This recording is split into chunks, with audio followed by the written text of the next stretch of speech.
Sawadika. Hello everyone. Well, I came to Thailand 10 years ago. I was young, okay, I was naive, and I was thin. I'm still thin. Okay, no, kidding aside. I came to Thailand with the hope of giving a better opportunity to my family because I am the breadwinner and my family and my parents are already too old to work. And I was also told by a friend to come here because I have more opportunities earning as a teacher.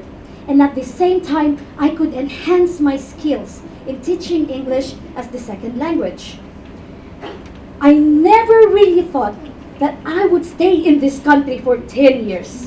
In my mind, maybe 2, 3, but after that, it's 10 years past. You asked me why. Well, it is because of the love, the support, and the respect that I got, and that I'm still getting from the Thai people I had worked with and still working with. So before anything else, may I take this chance to thank each and everyone for giving me the opportunity to work here as a teacher and develop my skills, not only in the field of education, but as an individual too. Thank you so much. Now going back, I noticed, and I know you would agree with me, that many people are worried that the Thai children will not or cannot speak Thai or speak English. I'm sorry, could not speak English despite having English classes. Well, let me show to you a short video clip of my students in my math class. This is not from an international school. These students are studying in one of the schools under Bangkok Metropolitan Administration. I need one student. 10, 9, 8, 7, 6. Okay. Go! Okay, everybody got 5. Who got the 5 first? Alright, very good. Winner is from group 1. Okay, this will be group 1, group 2, 3, and then 4. Okay? I want you to sleep. Simon says sleep. When I say go, that's the first, or that's when you wake up. Wake up, go! Do. Soul.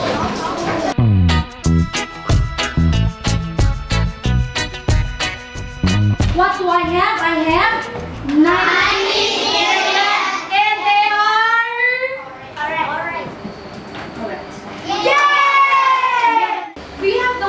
Convenience store. What's a convenience store? Grocery. A grocery. Very good. A grocery. Find a keyword in the word problem. Is there a keyword? All in all. All in all means class? All together. All together. All together. All, no, all in. Yes. Total. So do we have a total? 0,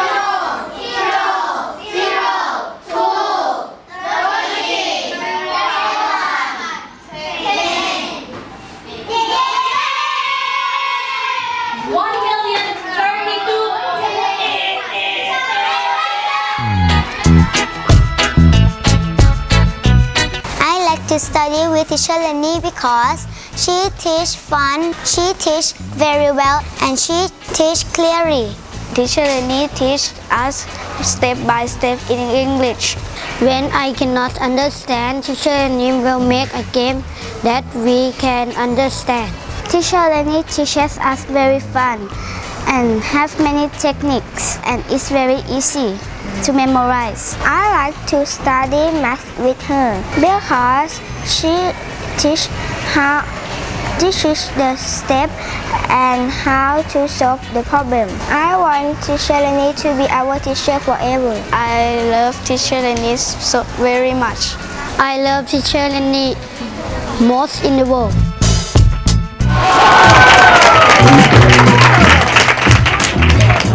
Wow, okay.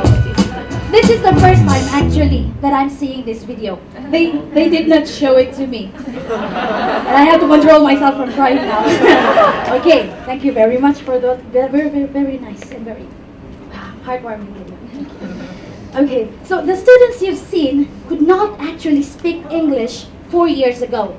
But now, they would rather have you speak to them in English. They feel so good about themselves. And they are very confident in using the English language. What is my point here? It's simple. Every child or every student in Thailand can actually learn the English language if they are given the opportunity and the right tool to use it. We all know that if our Thai children could speak English, they will have a better future. And there will be more opportunities that will open for them here and in other countries. Just like me, I told you, I was looking for a job. I was looking for an opportunity to make my life better. Well, however, before I could even teach the students here, I had to undergo some rough roads along the way as a non-native speaker.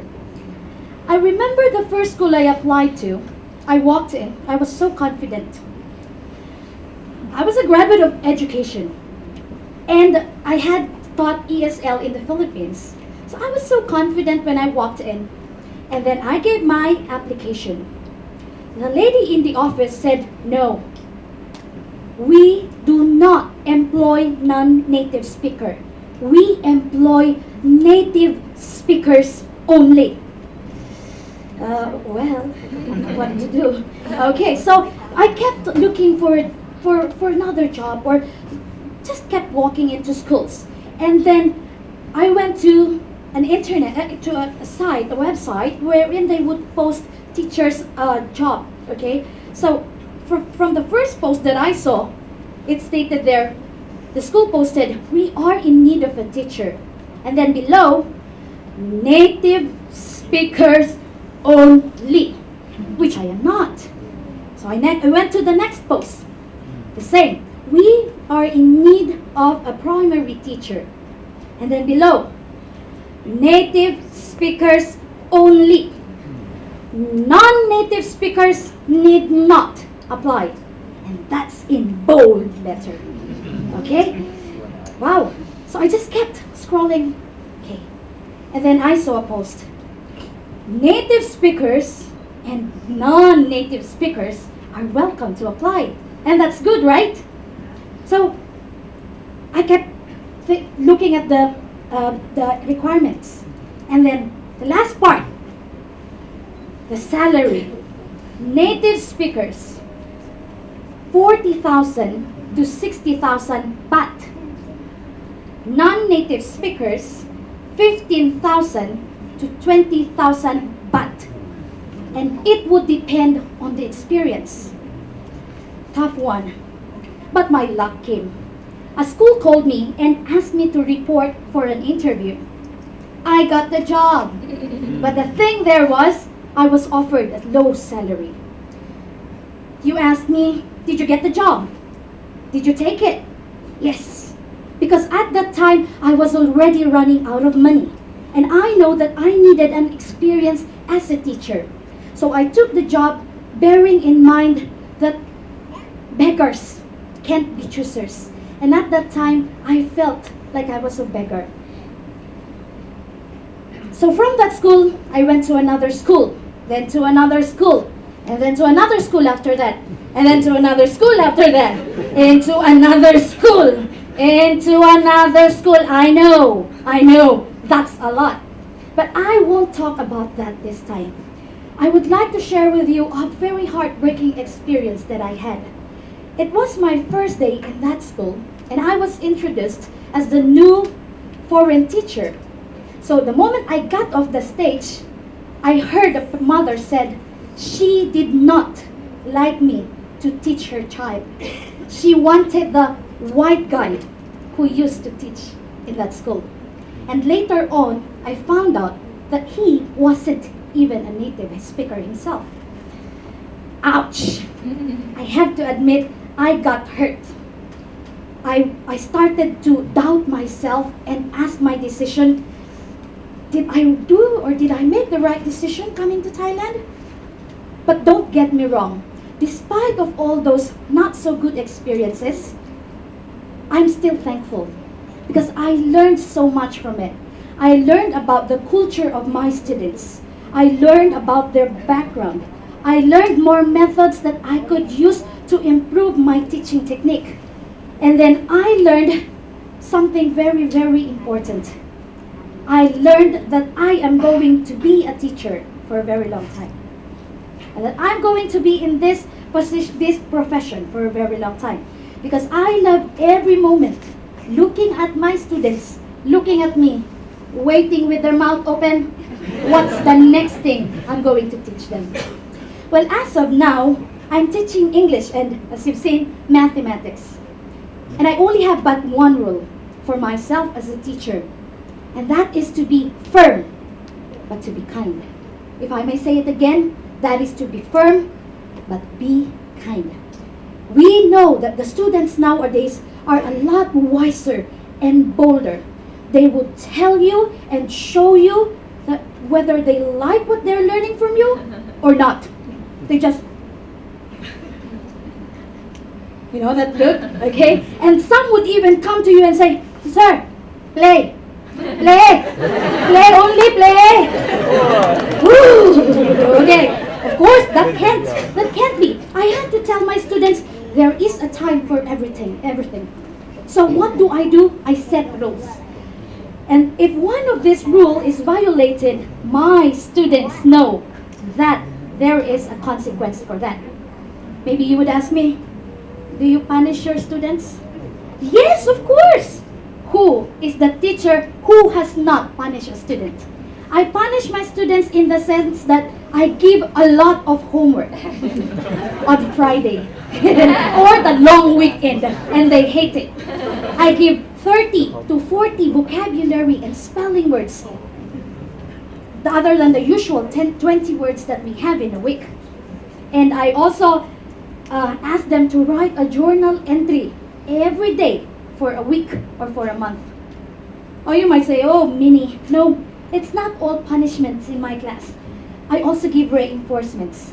Other than telling the student, excellent, you're good, I give reinforcement.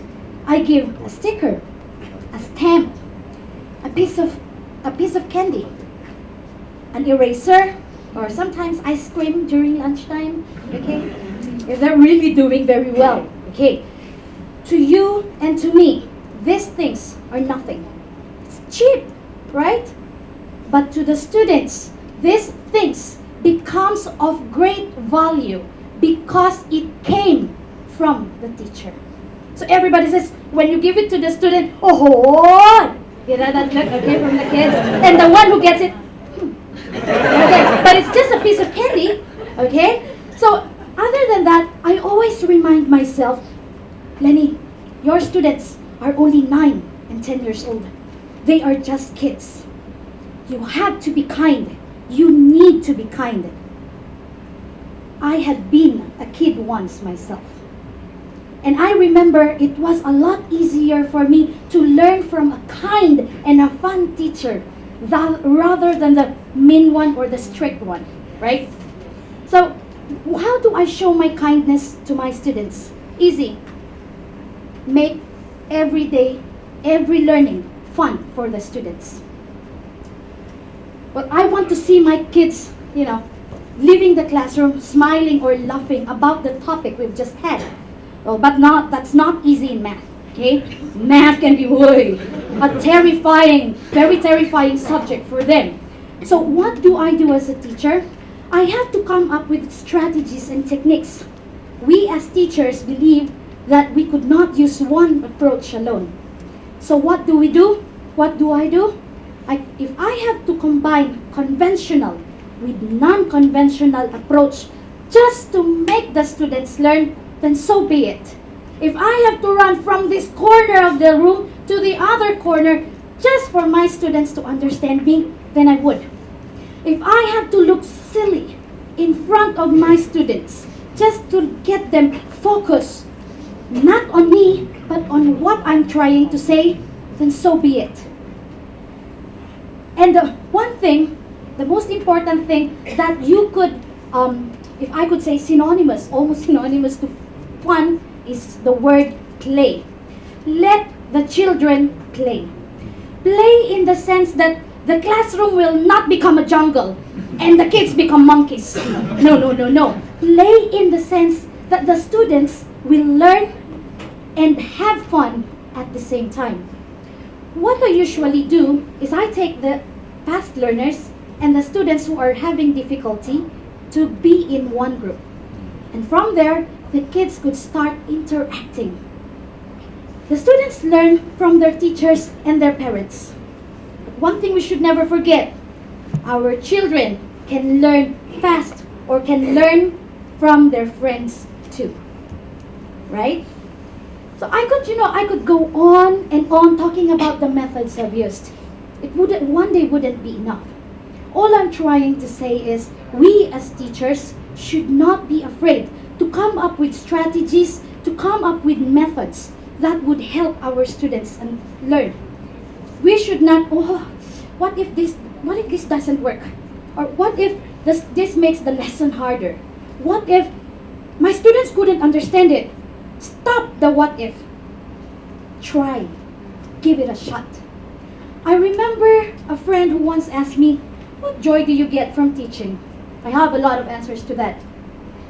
But right now, it makes me so happy whenever I could call on my students, as you've said, whenever I could call on them to translate for me whatever I want to say to their parents or to the Thai personnel who could not speak English. It makes me so happy when a parent comes and says, teacher, I asked my child a question, she answered back in English. Okay, and then, teacher, my child was reading to me in English and I don't understand. So she explained. And it makes me want to teach more. Whenever a parent comes or somebody else comes and say, teacher, my child was not shy to speak with a tourist in the restaurant, to speak with a foreigner in the park or anywhere else outside the school. So at the end of those conversations, I come to think, wow, my methods did work. Okay. But as time passed by, I realized a lot of things. And one thing that I realized is that the efficiency of the teacher cannot be measured alone by his race, his nationality, the color of his skin, or by the accent, but also by the determination he has to reach out to that student and share his knowledge, with the passion that he shows to mold these young minds to become great minds in the future. I've also come to realize that being a non-native speaker doesn't make one less of a good teacher. Instead, a good teacher is somebody who is willing to learn with his students in the process. A good teacher is somebody who is not afraid to try new things with his students. A good teacher is somebody who would understand where the students are coming from. You see, I know that you would agree with me when I say, if you love your job, you do really well with it, right? And the output is perfect. Well, let me end this by saying, my being a non-native speaker doesn't make my students want me to teach them, or doesn't define me as a teacher.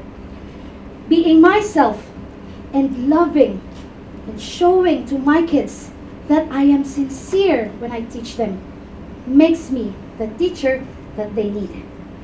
And I think it's what matters the most. Thank you very much. Thank you so much.